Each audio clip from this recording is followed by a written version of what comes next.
ICDS অঙ্গনওয়াড়ির vacancy অবশেষে বেরিয়ে গেছে।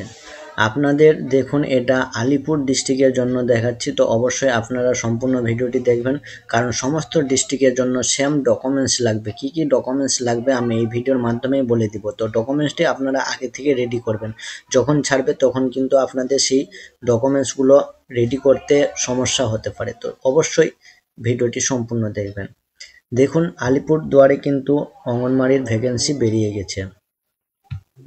অঙ্গনওয়াড়ি কর্মী এবং হেল্পার পোস্ট চলে এসছে। তাহলে এইসব পঞ্চায়েতের আন্ডারে কিন্তু আপনারা যেই পঞ্চায়েতের আন্ডারে বাসিন্দা সেই পঞ্চায়েত অনুসারে কিন্তু অ্যাপ্লাই করতে হবে। এইসব আলিপুরদুয়ারের যে সমস্ত পঞ্চায়েত রয়েছে ডাউনলোড করলে বেরিয়ে যাবে। তো আমি এর লিঙ্কটি ভিডিও নিচে দিয়ে দেবো, সেখান থেকে আপনারা দেখে নিতে পারেন।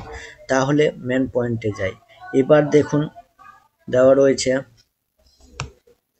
এটা অ্যাপ্লাই করার জন্য এই লিঙ্কে ক্লিক করলে ডাইরেক্ট অ্যাপ্লাই হয়ে যাবে। তো অ্যাপ্লাই লিঙ্কটি আমি ভিডিওর নিচে দিয়ে দেবো, সেখান থেকে আপনারা অ্যাপ্লাই করতে পারেন। এবার দেখুন, অনলাইন অ্যাপ্লিকেশন ডেটটা হচ্ছে 20/2/2024 থেকে স্টার্ট হচ্ছে এবং লাস্ট ডেট 20/3/2024 5:30 PM পর্যন্ত। যখন আপনারা ফর্ম ফিল আপ করবেন, ফর্ম ফিল আপের প্রিন্ট আউট কপিটি নিজের কাছে রেখে নেবেন।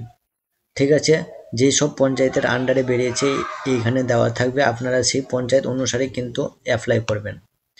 এবার দেখুন, বয়স হচ্ছে 18 থেকে 35। বয়সটা গণনা করা হচ্ছে 1/1/2024 হিসাবে। প্রত্যেকটা জেলার কিন্তু এই হিসাবেই বয়স গণনা করা হবে। তো অবশ্যই আপনারা 18 থেকে 35 থাকলে অ্যাপ্লাই করতে পারেন। SC ST OBCর জন্য বিশেষ ছাড় রয়েছে।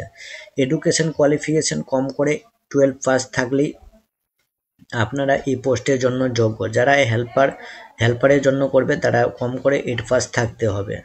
ঠিক আছে, এইবার চলুন, এইবার ভ্যাকেন্সিগুলো প্রত্যেকটা পঞ্চায়েতে ভাগ করা রয়েছে। কোন পঞ্চায়েতে জেনারেল কোন পোস্ট রয়েছে, এসসির জন্য কোন পোস্ট রয়েছে সেগুলো দেখি, তবে আপনারা অ্যাপ্লাই করবেন। ভুলভাল করলে কিন্তু ফর্ম রিজেক্ট হতে পারে।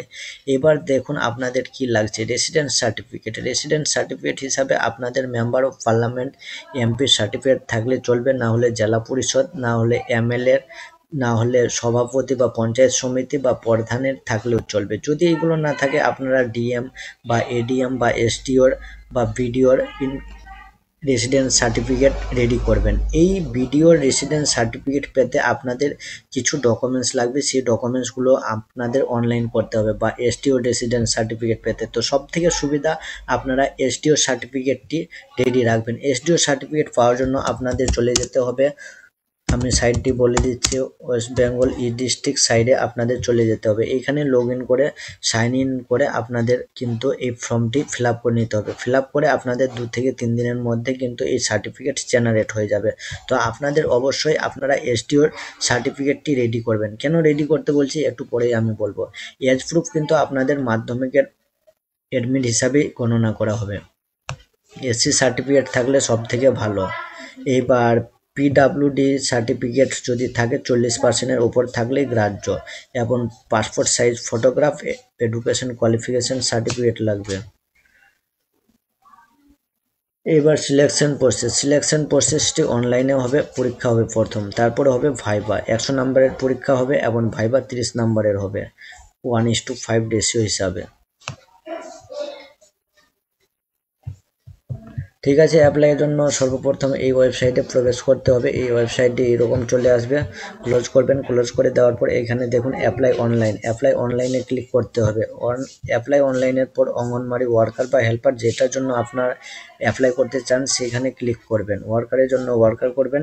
ওয়ার্কার করতে গেলে কম করে HS পাস লাগবে এবং হেল্পার থাকলে কম করে 8 পাস। তারপর দেবেন আপনারা কোন পঞ্চায়েতের জন্য অ্যাপ্লাই করবেন সেই পঞ্চায়েতটি সিলেক্ট করবেন। সিলেক্ট করে দেওয়ার পর দেখুন দেওয়া রয়েছে জেনারেলের জন্য একটি পোস্ট রয়েছে, SCর জন্য একটি, STর জন্য একটি, OBC A একটি, OBC B একটি, হ্যান্ডিক্যাপের জন্য কিন্তু কোনো ভ্যাকেন্সি নেই। তারপর চলে যেতে হবে, তারপর চলে আসছে, একটু সাইডটা স্লো চলছে।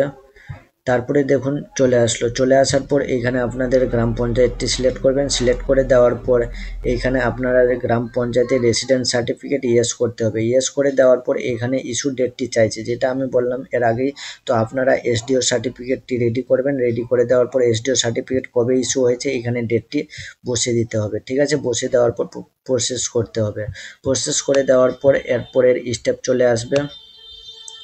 এইখানে আপনারা সমস্ত যাবতীয় তথ্য দিয়ে ভরবেন। এইখানে ফটোটি আপলোড করে নেবেন। আপলোড করে দেওয়ার পর অ্যাড্রেস ভরবেন। অ্যাড্রেস দেওয়ার পর আপনাদের কোয়ালিফিকেশন ডকুমেন্টসটি দিয়ে দিবেন। এইচএস পাস লাল কালিতে দেওয়া রয়েছে, অর্থাৎ এইচএস পাসই লাগবে, ঠিক আছে। দেওয়ার পর আপনাদের ল্যাঙ্গুয়েজ সিলেক্ট করতে হবে, কোন ভাষায় আপনারা পারদর্শী সেটা সিলেক্ট করবেন বা মাতৃভাষা। এখানে আই এগ্রি বলে অপশন রয়েছে, এখানে সিগনেচার আপলোড করে সাবমিট করলেই হয়ে যাবে, কাজ কমপ্লিট। এবার আপনাদের চলে যেতে হবে প্রিন্ট আউট অপশনে। এটা ক্লোজ করবেন। ক্লোজ করে দেওয়ার পর এখানে দেখুন প্রিন্ট বলে অপশন রয়েছে অ্যাপ্লিকেশন ফর্ম, এখানে ক্লিক করবেন। ক্লিক করে দেওয়ার পর অ্যাপ্লিকেশন নাম্বার দিয়ে সার্চ করলে আপনাদের প্রিন্টটি বেরিয়ে যাবে। তাহলে আপনাদের বোঝা গেছে, এবং কোথাও যদি বুঝতে অসুবিধা থাকে অবশ্যই আমাকে কমেন্ট করবেন, আমি বলে দেওয়ার চেষ্টা করব।